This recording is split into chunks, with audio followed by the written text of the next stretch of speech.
Before we start, don't forget to like this video and subscribe for more Microsoft Teams tips. Today I'll show you how to use Microsoft Teams chat. First, make sure you're logged into Microsoft Teams.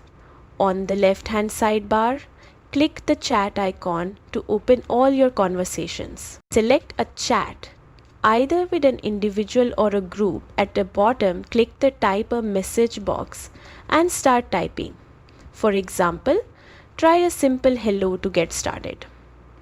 To add personality, click the emoji icon, pick one and insert it into your message. Want to share a picture?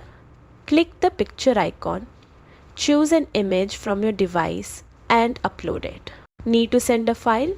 Click the file icon and select the document or presentation you want to share. You can also adjust text settings from the toolbar to change font size or formatting for better readability. Once your message is ready, hit enter to send. And that's it. You now know how to chat in Microsoft Teams with text, emojis, images and files.